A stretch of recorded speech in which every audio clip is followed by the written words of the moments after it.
Shalom saudara sekalian, kita bertemu kembali di dalam Building the Christian Mind Logic, Critical and Biblical.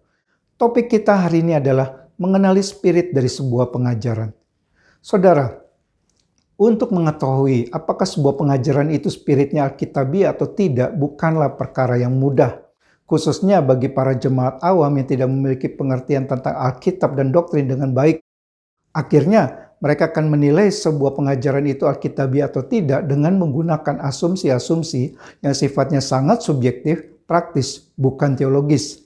Misalnya, ada seseorang yang akan menilai sebuah pengajaran itu sangat Alkitabiah kalau yang mengatakannya adalah seorang pendeta besar dengan ribuan jemaat dan mengatakan ini adalah kebenaran yang sejati. Atau di tempat yang lain akan menilai sebuah kebenaran itu, pengajaran itu betul Alkitabiah adalah jika pengajaran yang diberikan memberikan banyak janji-janji tentang kebaikan Tuhan. Nah, saudara jangan salah paham. Tentu tidak ada yang salah waktu kita mengagumi seseorang pendeta besar. Juga tidak ada yang salah kalau kita senang mendengar khotbah-khotbah pengajaran yang memberikan janji-janji tentang kebaikan Tuhan. Namun menjadi salah kalau kedua faktor tersebut menjadi ukuran untuk menilai sebuah pengajaran itu benar atau tidak. Alkitab adalah satu-satunya referensi yang bisa kita pakai untuk menguji dan menilai sebuah pengajaran itu benar atau tidak. Dan seorang Kristen yang dewasa, dia akan cukup peduli untuk bisa menguji apakah pengajarannya dia benar itu sesuai dengan Alkitab atau tidak.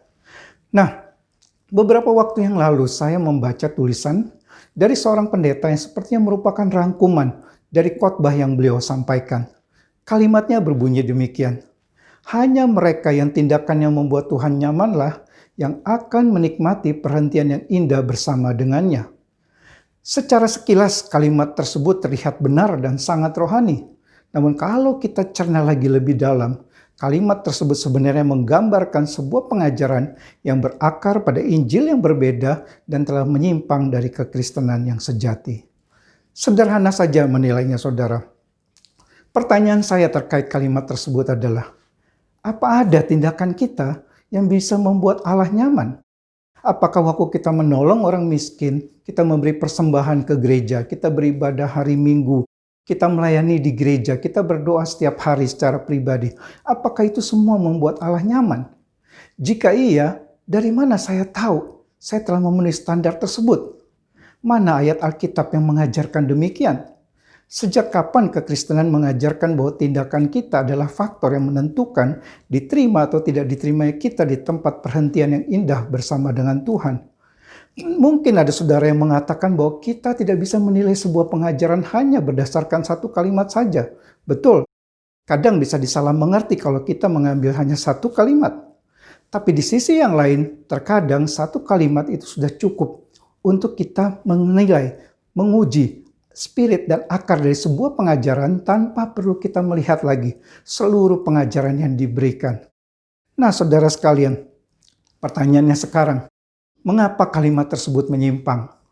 Ada sangat banyak ayat di dalam Alkitab yang jelas-jelas bertentangan dengan kalimat tersebut. Dan tidak ada satupun ayat dalam kalimat Alkitab yang mendukung kalimat itu.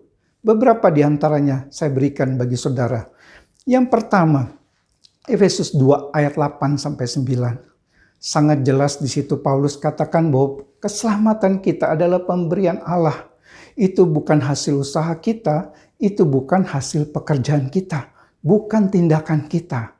Yang kedua, Filipi 2 ayat 12-13. Juga sangat jelas di situ Paulus katakan bahwa kita berbuat baik bukan untuk mendapatkan keselamatan, tetapi sebagai hasil dan bukti dari keselamatan yang telah kita terima sebelumnya. Lalu kemudian di dalam Roma 3 ayat 20-28, kembali dengan sangat jelas, Paulus jelaskan di situ bahwa dasar pembenaran kita adalah karya Kristus di atas kayu salib, bukan perbuatan kita. Kita dibenarkan Allah oleh karena kita beriman kepada Kristus, bukan karena kita melakukan hukum Taurat. Lalu Yesaya 64 ayat 6. Yesaya juga mengatakan di situ bahwa kita seperti seorang najis dan kesalahan kita seperti kain kotor di hadapan Allah. Nah, Kalau 4 bagian Alkitab tersebut dengan jelas dan harafiah menegaskan bahwa perbuatan baik kita tidak ada andil sedikit pun di dalam keselamatan kita, mengapa kalimat tersebut justru menegaskan yang sebaliknya? Mengatakan bahwa tindakan kita yang bisa membuat Allah nyaman dan membuat kita menikmati perhentian yang indah bersama dengan Tuhan. Saudara sekalian, Alkitab mengatakan kepada kita bahwa kita harus menguji setiap roh dan pengajaran. Artinya, waktu saudara mendengar sebuah pengajaran, saudara harus bisa menguji apakah pengajaran tersebut berakar pada Injil yang sejati atau Injil yang berbeda. Nah, mungkin saudara bertanya, bagaimana saya bisa mengujinya? Sederhana, saudara sekalian. Perhatikanlah apa yang menjadi penekanan dari pengajaran tersebut. Kalau pengajaran tersebut menekankan pada kebaikan diri, kehebatan diri, mengajak saudara untuk mengejar suatu kesalehan hidup atau hidup yang rohani, supaya saudara merasa diri benar di hadapan Allah, supaya saudara merasa diri layak di hadapan Allah, maka itu jelas pengajaran yang berakar pada Injil yang berbeda, dan itu bukan kekristenan. Injil yang sejati adalah Injil yang akan membawa saudara sungguh-sungguh bersandar pada kasih karunia Allah dan berpusat pada pribadi dan karya Kristus di atas kayu salib.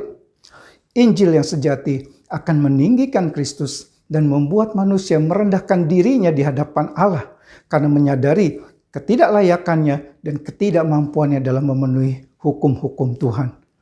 Jadi saudara sekalian, kalau ada seorang pendeta yang mengajarkan kepada saudara bahwa karya Kristus di atas kayu salib itu belum cukup, perlu ditambah dengan perbuatan baik saudara baru saudara bisa diselamatkan, maka saudara harus dengan tegas menolak ajaran tersebut. Karena itu bukan berakar pada Injil yang sejati. Tanpa disadari, pengajaran tersebut dapat membawa saudara semakin menjauh dari salib Kristus dan semakin mendekat pada kebenaran diri saudara sendiri. Martin Luther mengatakan, "When I look at myself, I don't see how I can be saved. But when I look at Christ, I don't see how I can be lost." Ketika saya melihat diri saya sendiri, saya tidak melihat bagaimana saya bisa selamat. Tapi ketika saya melihat Kristus, saya tidak melihat bagaimana saya bisa terhilang. Kalimat ini sungguh benar, bukan karena yang mengatakannya adalah seorang tokoh reformator besar. Ini benar karena memang itulah yang Alkitab ajarkan dan itu adalah berita Injil yang sejati. Saudara sekalian, sebuah pengajaran yang mengajarkan bahwa kalau saudara percaya kepada Yesus, bukan saja mendapat kepastian jaminan hidup yang kekal, tapi saudara akan juga mendapatkan kesuksesan, kekayaan, kelancaran usaha, kesembuhan dari sakit penyakit, terhindar dari mara bahaya. Semua doa saudara dijawab Tuhan. Kalau saudara mendengar pengajaran demikian, saudara harus dengan tegas menolaknya. Karena itu bukan pengajaran yang berakar pada Injil yang sejati. Namun, kalau saudara juga mendengar sebuah pengajaran yang mengatakan bahwa diri kita bisa benar di hadapan Allah, kita bisa layak berdiri di hadapan Tuhan, berkenan di hadapan Tuhan. Kalau kita berbuat baik, maka saudara juga harus dengan tegas menolak pengajaran tersebut. Karena itu sudah menyimpang dari berita Injil yang sejati, dan itu adalah satu penyimpangan yang sangat serius dan sangat membahayakan di dalam iman Kristen kita. Nah, saudara sekalian, kembali kepada kalimat di atas tadi. Jika kalimat tersebut mengatakan bahwa hanya mereka yang tindakannya membuat Tuhan nyamanlah yang akan menikmati perhentian yang indah bersama dengannya, maka sebuah kalimat yang berakar pada Injil yang sejati akan berbunyi, tanpa kasih karunia Allah di dalam Kristus, segala tindakan saya, sebaik dan sesaleh apapun, tidak ada gunanya di hadapan Allah dan tidak akan membawa saya masuk ke dalam perhentian yang indah bersama dengan Tuhan. Kiranya Roh Kudus menolong saudara memberikan hikmat supaya saudara dapat membedakan mana pengajaran yang berakar pada Injil yang sejati, mana pengajaran yang berakar pada Injil yang palsu, yang terlihat seperti Injil namun tidak ada kebenaran Allah di dalamnya. Tuhan memberkati saudara sekalian.